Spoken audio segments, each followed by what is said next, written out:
including a juvenile arrested for having an illegal firearm in Norwalk, a Seymour t-shirt business under fire, and Narcan training in Greenwich. Frank Granito will have a Nutmeg sports update and a look at the forecast, and Donald Eng will join us later on to take a look back on this day in history, or Hanstory as we like to call it. But first, on to today's headlines. According to the Connecticut Post, Bridgeport police say they are close to making an arrest in the fatal shooting of a local man inside a Madison Avenue restaurant Sunday night. Cristobal Hernandez, 36 years old of Bridgeport, died from a single gunshot wound to the chest during a fight inside El Paraíso restaurant at about 10 at night. It was the 8th homicide in the city this year. According to police, we have a person of interest and are confident we will make an arrest within the next 48 hours. The restaurant is popular with the local Mexican and El Salvadorian population, especially on Sunday night when there is karaoke. Chief Perez said a fight broke out in the restaurant and customers were throwing bottles and furniture at each other. At one point during that fight, Hernandez was shot in the chest at close range. And a Norwalk juvenile has been arrested for having a loaded handgun and crack cocaine. Police say that yesterday afternoon, members of the Norwalk Special Services Division were patrolling the Washington Village housing complex when they observed 2 individuals loitering in the complex. Investigators recognized one of the individuals, a juvenile, and knew that he did not live there. Investigators approached and began speaking with them. During the conversation, police said the juvenile became nervous and began turning away from the investigators. Investigators then quickly discovered that he was in possession of a loaded .380 caliber handgun. The firearm was seized and that juvenile was taken into custody. He was also found to be in possession of 4 bags of crack cocaine. And Connecticut State Police in Old Lyme have arrested a 15-year-old in connection to an investigation into inappropriate emails sent from a teacher's email account at Old Lyme High School. Back on September 7th, an Old Lyme High School teacher's email account was accessed, and inappropriate mass emails were sent from it. Through the course of the investigation, troopers were able to identify a juvenile suspect. They applied for and were granted search warrants for email accounts. On September 22nd, as a result of that investigation, state troopers arrested one 15-year-old male student and charged him with computer crimes in the 5th degree, 2nd-degree harassment, and breach of peace. And within 8 weeks, more than 36 consumers from coast to coast have filed complaints with the Connecticut Better Business Bureau about a Seymour, Connecticut registered company, the Nerd Cave LLC, after paying for merchandise but receiving nothing.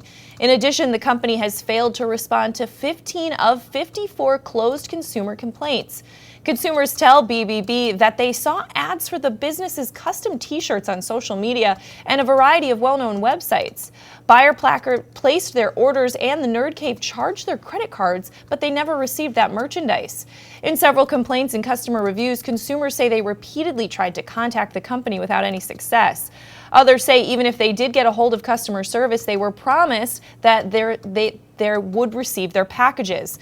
The business is owned by Igor Divitin and registered with Connecticut's Secretary of State under his father's address in Seymour. The Better Business Bureau informed him by mail when the first complaint was filed last April. He still has not responded to that complaint and several others received in the last 2 months. The Nerd Cave first came to the attention of the Better Business Bureau when they began to receive numerous complaints at a steady rate, sometimes as many as 6 a day.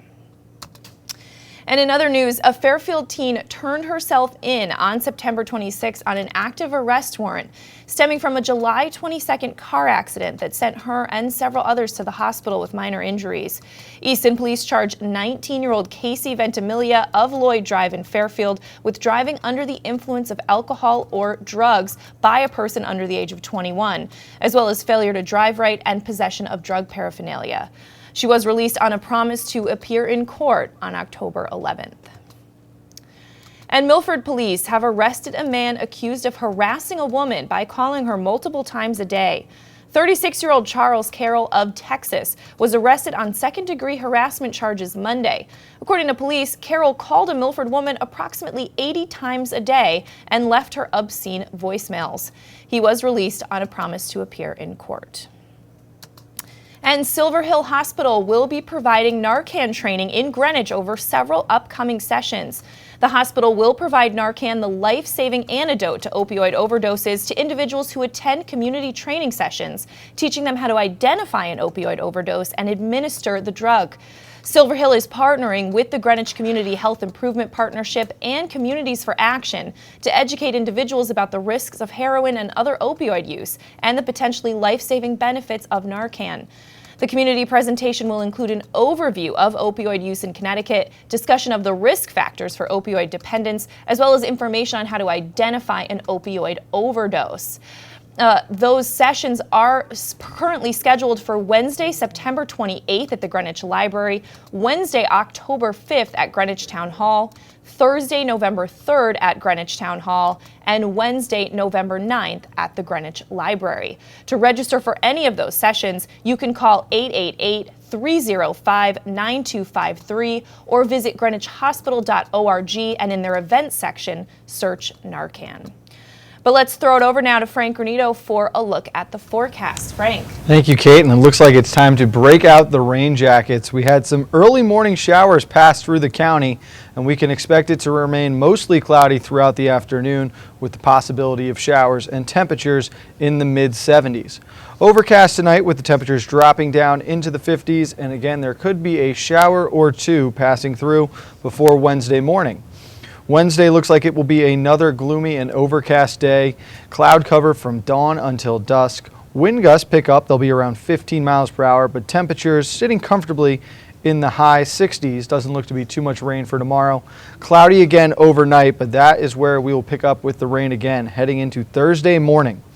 The rain will continue with on and off periods of rain and drizzle, possibly some heavy rainfall later on in the afternoon. Extremely windy on Thursday, wind gusts up between 20 and 25 miles per hour. It will continue to be windy overnight, and we will see plenty more rainfall as we head towards the end of the week, carrying into Friday morning. All right, Frank, thanks so much. We are going to step out for a break. When we come back, it's time for Donald Lang to take a look back on this day in history. Frank will have a Nutmeg sports update, and we have some more news, including some student records being accidentally shredded at a Darien elementary school. That and a lot more coming up after this. Want a new experience in car buying? Scap Chrysler Jeep Dodge Ram with one of the largest inventories of new 2- and 4-door Wranglers. We are Connecticut's Wrangler headquarters. Come visit our new Ram Truck Center. Browse our websites, scapchryslerjeep.com or scapdodge.net to find the new Jeep, Chrysler Dodge car, minivan, or Ram truck you've been looking for. Just 2 miles from both I-95 or the Merritt Parkway exit 44. Save thousands right now during the Jeep Celebration event and Ram Power Days. Now through September 30th. 1, 2, 3, Abby! You know! I want to find out how good I am. Yes, sir! If you relax, you get blown out. Let's get it done! Let's get it done! What can you take advantage of right now? Again, come on! I can push myself way beyond what you think. Pressure technique. Bring it back.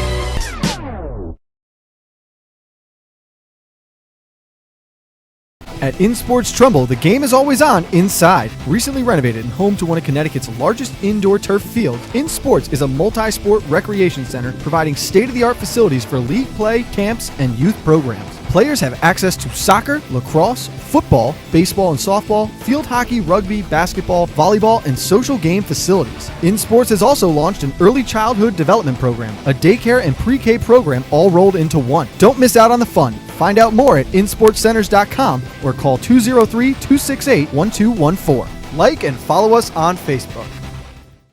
At Mex on Main, Trumbull's very own Mexican grill, we're all about fresh, fast, and friendly service.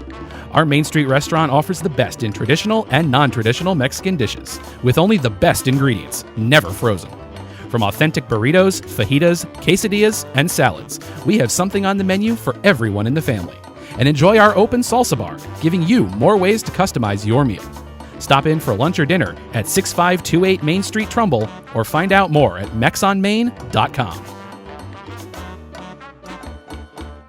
At the Ridgefield Suzuki School, we believe that every child can. Using the internationally recognized Suzuki method, children learn to play their instrument in an environment of encouragement, parental support, and community. The Suzuki approach seeks to develop the whole child, to help unfold his or her natural potential to learn. Private lessons and group classes are offered on violin, viola, cello, and piano for children ages 4 and up, and young children can enroll in their school's early childhood classes before beginning an instrument. The Ridgefield Suzuki School, nurturing a love of music in all children. Call us at 203-403-2667 or visit ridgefieldsuzukischool.com. At Elements Massage Ridgefield, we believe in quality services that are affordable and focused on therapy and healing. The licensed massage therapists are available 7 days a week, offering deep tissue and Swedish massage, as well as prenatal and couples massage. Special introductory rates are available now, or try our Elements trademarked wellness program. For more information, contact Elements Massage Ridgefield at 203-403-3348 or visit elementsmassage.com/Ridgefield. We're back on this September 27th edition of your Coffee Break on the HAN Network. I'm Kate Czaplinski, and it's time to throw it over to Donna Lang to take a look back on this day in history. Now on Twitter, Don, of course, we've been having a lot of fun with this. We want you to participate as well. I want to see if I got any right today. You want me to participate? That doesn't seem fair. No, you can't participate, but we're talking to our viewers. Well, I think at least a couple of you guys are on to me. I might need to change a password here or there, but we're going to start in 1540. The Society of Jesus, founded by Pope Paul III. The Jesuit order plays an important role in the Counter-Reformation and converts and reconverts millions around the globe to Catholicism. Now, Jesuit outreach continues to this day. The Society currently operates more than 24 colleges in the United States, including Boston College, Georgetown, Marquette, Fordham, Gonzaga, Xavier, Fairfield, Holy Cross, all 5 Loyolas, St. Louis, San Francisco, and Scranton. To 1777, Lancaster, Pennsylvania, the capital of the United States, for a day. The British had captured Philadelphia the day before and were confidently awaiting the American surrender. Congress had evacuated those, settling in Lancaster before Lancaster was deemed still a little bit too close and moving on to York the following day. Now, I don't have any photos of the 1777 Lancaster capital, but it pretty much looks the same today. Residents marked the occasion by continuing to live 18th century lives. To 1908. The Ford Model T, first produced at the Piquette Avenue plant in Detroit. The Model T debuted with a price tag of about $825, that's $21,000 today. But by the time production peaked at over 2 million cars in 1923, the price had fallen all the way to $360, and it would fall farther still. By the way, about that 2 million number for cars sold in 1923, to put that into perspective, last year the Honda Accord was the best-selling car in the country. About 360,000 Accords sold last year. Finally, now we go to 1954 for this. In case you're just joining us, this is Tonight. And I can't think of too much to tell you about it, except I want to give you the bad news first. This program is going to go on forever. Boy, you think you're tired now. Wait till you see 1 o'clock roll around. It's a long show. Goes on from 11:30 here in the east, that is, from 11:30 to 1 in the morning. And we especially selected this particular theater. This is a New York theater called the Hudson, and we especially selected this for this very late show because this theater's, I think it sleeps about 800 people. Well, the show didn't go on forever, at least not yet. It might still. That was the national debut of Tonight, starring Steve Allen on NBC. The show was renamed The Tonight Show when Johnny Carson took over as host in 1962. Although Carson holds the record for the longest stint as host, 30 years, Jay Leno actually has hosted more shows, 4,610 to 4,531. That is your look back in history for today, September 27th, and I'm Donald Ng. All right, thanks so much, Don. I got one again today. Yeah, so Jesuits, I'm too predictable on that. Nothing. All right. Well, don't try to be too unpredictable, all right? Jeez. Give us a break. All right, in other news today, after months of meetings, protests, and public hearings, the Shelton Planning and Zoning Commission has been granted 65 days to make a decision on the Shelter Ridge application following its September 21st meeting in City Hall. Prior to that meeting, members of the opposition to the application called Save Our Shelton, or SOS, marched outside City Hall, as you can see in this photo here. They carried signs opposing the project proposed for the 121-acre piece of land located on Bridgeport Avenue. Greg Tetro of SOS told members that they should not fall for the traps of the developers. According to Tetro, the developers and engineers will tell the commission and residents positive things about the project and traffic, but its negative effects will be revealed once construction begins. There's a lot more on that story at sheltonherald.com, but let's throw it back over to Frank Granito for a Nutmeg Sports Update. Frank. Thank you, Kate. Let's start with our coverage of field hockey back on Friday afternoon. The HAN network was live at Darien High School when the Blue Wave hosted their rival New Canaan Rams. Powered by 2 first-half goals, the Wave went on to defeat the Rams by a final score of 3-1. Let's take a look at some of the action.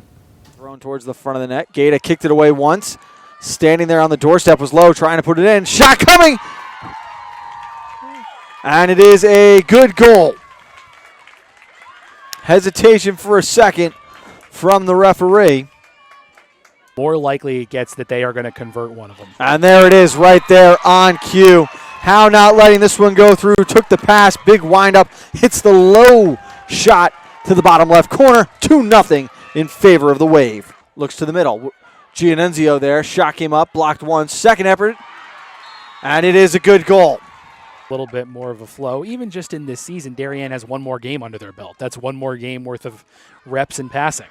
Give and go with Barron. She's out in front. Kick save there once. Second shot, and she buries it upstairs. Cameron Dayton with it. Comes up. Wind up. Mitchell. Shot. Fire. Blocked away, and the rebound's knocked away. Well done. It was Campbell Mathias knocking that one clean out of the air. That will do it here as the Wave are going to come out on top with a 3-1 victory over their rival New Canaan Rams. With the 3-1 victory, Darien now 6-0 on the season, remains tied for first in the conference. They get ready to play against West Hill this afternoon. New Canaan moved to 3-2. They will host Staples later on today. They are tied with Darien for first place with 12 points. In boys soccer, we were at Kennedy Stadium last night when the Bridgeport Central Hilltoppers squared off against the Norwalk Bears. In what was an exciting and fast-paced game from start to finish, Norwalk came out victorious with the 4-2 win, led by junior Sebastian Echeverry's hat trick. Here are some of the highlights from last night's game. Bridgeport Central High School as the HAN network makes their first stop here on the home of the Hilltoppers. I'm Frank Granito. This one into the box. Echeverry, slow roller, goal. Nice touch on that shot. Right foot to the left corner. It is 1-0 in favor of Norwalk. There he is. Giving a run, Ruiz. Ruiz with the right foot. This one heading for the net. Goal! Second time's a charm. Ruiz finding the back of the net. As Gardner is staring this one down like he's going to take the run at it. Indeed he does. This one on cage, and it's in! Able to finish, and you can hear the fans. They like that one. Come out and really give you a run for your money. That's a dangerous play here. And Echeverry aiming for the empty net. He's able to finish. Might be the easiest goal he scores all year. Silverman, Coach Silverman is beside himself on the sideline.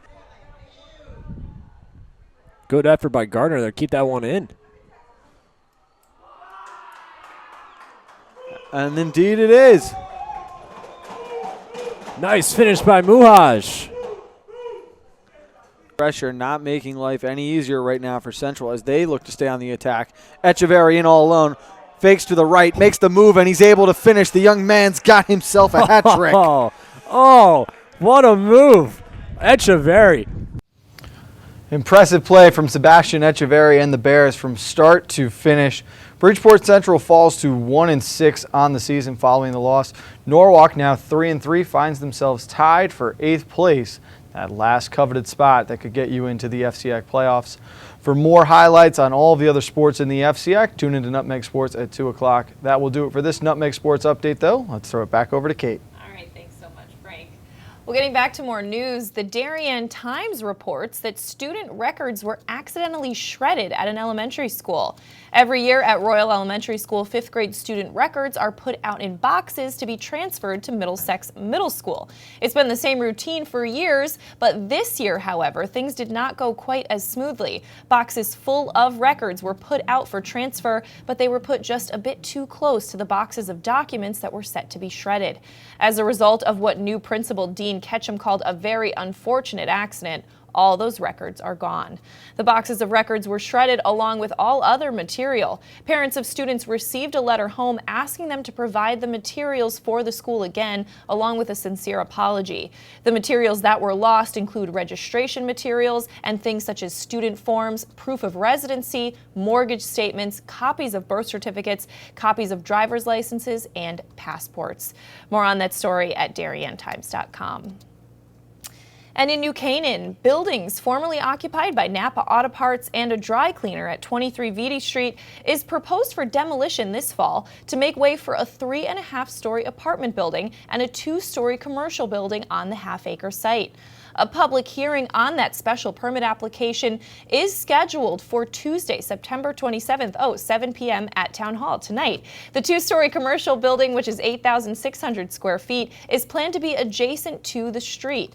The tenants are contemplated there are for fitness and therapy space on the ground floor and for medical offices on the second floor. But you can get more information at ncadvertiser.com. We're going to step out for a break, and when we come back, we're going to recap some of the top stories we're following around the area today on your coffee break after this. Have a sports injury or a slip and fall that needs immediate care? Coastal Ortho Express Urgent Care gives you direct access to an orthopedic specialist fast, without an appointment. Biking, golf, tennis, soccer, whatever the sports injury is, sprain or fracture, Coastal Ortho Express can help. Coastal Ortho Express Urgent Care, open Monday through Saturday, now in 2 locations. The iPark building at 761 Main Avenue in Norwalk and 36 Old Kings Highway South in Darien. Or go to coastalorthoexpress.com, like them on Facebook. Hi, this is Leo Carl from Carl Chevrolet in New Canaan. And you've heard me talk about the Chevy Volt for years. The new model gets 53 miles on EV charge daily, plus 420-mile full range. But don't take my word for it. You need to come in and test drive the Volt yourself. Visit us at 261 Elm Street in New Canaan or online at carldirect.com.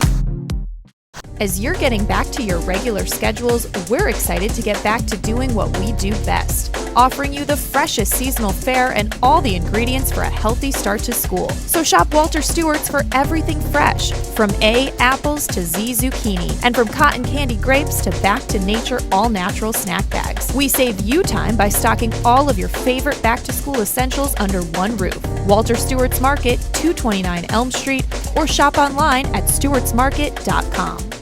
At Greenwood Physical Therapy of Bethel, individualized care, knowledgeable staff, and state-of-the-art equipment provide the best of orthopedic and sports medicine services. Our experienced therapists at Greenwood provide the highest level of knowledge and care. Greenwood accepts most kinds of insurance, and staff are there to answer your questions. Open Monday through Friday from 7 a.m. to 7 p.m., the clinic serves the greater Danbury area and is a convenient drive from Reading. Appointments are available within 24 hours. Just call 203-917-4792 or visit greenwoodphysicaltherapy.com for more information.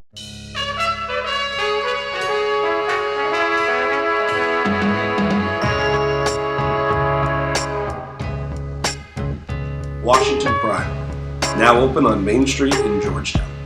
Come enjoy our relaxed setting, excellent service, award-winning nightly happy hours, and feast on our creative new American cuisine. Connecticut Magazine's winner for Best Steak, Washington Prime of Georgetown. If you're watching this broadcast, you're not alone. The HAN network is available for 200,000 Connecticut cable customers on the Frontier Network, and we've also reached 1.7 million viewers on our free live streaming sports, news, and entertainment broadcasts. To reach our rapidly growing audience, contact Advertising Director Jessica Murrin at 203-273-7312 or email jessica@han.network. We're back on this Tuesday edition of Your Coffee Break on the HAN Network. I'm Kate Czaplinski, recapping some of the top stories that we're following today, including that, according to the Connecticut Post, Bridgeport police say they are close to making an arrest in the fatal shooting of a local man inside a Madison Avenue restaurant on Sunday night. 36-year-old Cristobal Hernandez died from a single gunshot wound to the chest during a fight inside El Paraíso restaurant at about 10 at night. It was the 8th homicide in the city this year. Police say that they have a person of interest and are confident that they will make an arrest within the next 48 hours. Police Chief Armando Perez said a fight broke out in the restaurant and customers were throwing bottles and furniture at each other. At one point during the fight, Hernandez was shot in the chest at close range. And a Norwalk juvenile has been arrested for having a loaded handgun and crack cocaine. Norwalk police say that yesterday afternoon, members of the Special Services Division were patrolling the Washington Village housing complex when they observed 2 individuals loitering in the complex. Investigators recognized one of the individuals and knew that he did not live there. Investigators approached and began speaking with the 2 suspects. During the conversation, the juvenile became nervous, according to police, and began turning away from investigators.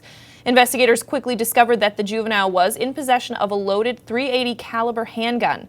The firearm was seized and the juvenile was taken into custody. He was also found to be in possession of 4 bags of crack cocaine.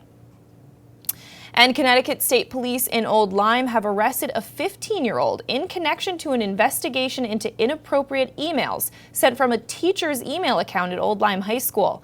Back on September 7th at the high school, a teacher's email account was accessed and inappropriate mass emails were sent from it. Through the course of the investigation, troopers were able to identify a juvenile suspect and they were granted search warrants for several email accounts.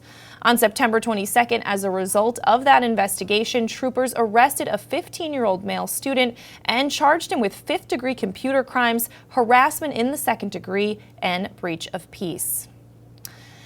And within 8 weeks, more than 36 consumers from coast to coast have filed complaints with the Connecticut Better Business Bureau about a Seymour registered company, the Nerd Cave LLC, after paying for merchandise but receiving nothing. In addition, the company has failed to respond to 15 of 54 closed consumer complaints. Consumers tell the Better Business Bureau that they saw ads for the business's custom t-shirts on social media and a variety of well-known websites. Buyers placed their orders and the Nerd Cave charged their credit cards, but they never received the merchandise. The business is owned by Igor Dinovintin and registered with the Connecticut Secretary of State under his father's address in Seymour. The Better Business Bureau has contacted the owner back when they received the first complaint in April, but he has not responded, they said. The Nerd Cave first came to the attention of the Better Business Bureau when they began to receive numerous complaints at a steady rate, sometimes as many as 6 a day. And finally, a longtime Milford business is closing its doors after 40 years. According to the Milford Mirror, it's hard to say just how many wedding, reunion, christening parties, and all the rest took place at Milford's Aldario's restaurant in the more than 40 years that it's been in business on Naugatuck Ave, not to mention how many dinners have been served over those years. But Aldario's closed last week. The building will now become the new Knights of Columbus building. Rosemary and Sante Faustini said the last thing they planned to take when they left the restaurant last Friday, the day of the sale to the Knights of Columbus, was a painting of Sante's father that hung on the wall near the entrance. Aldario's was established in 1975 by 2 brothers, Albert and Dario, and that's how it got its name. But you can get more on that story at milfordmirror.com. Let's throw it over to Frank Granito for one final look at the forecast. Frank. Thank you, Kate. Again, lots of rain the next few days. Mostly cloudy all day today with temperatures in the mid-70s and a possible shower overnight. Wednesday, expect plenty of cloud cover again and wind gusts up around 15 miles per hour with temperatures in the high 60s. Rain picks up again overnight on Wednesday and will continue on Thursday with on and off periods of showers and drizzles throughout the day. Wind gusts up around 25 miles per hour, and those gusts continue into Thursday night with heavy rainfall coming leading into Friday morning, as it looks like the rain will stay with us through at least the start of the weekend, Kate. All right, Frank. Not too bad, but we can deal with it. We needed it. All right, well, we're going to wrap things up here on your coffee break, but don't miss The Drive with Denise live at 12:30, and of course, Nutmeg Sports at 2 o'clock. And we'll see you for your coffee break tomorrow at 11. Have a great day.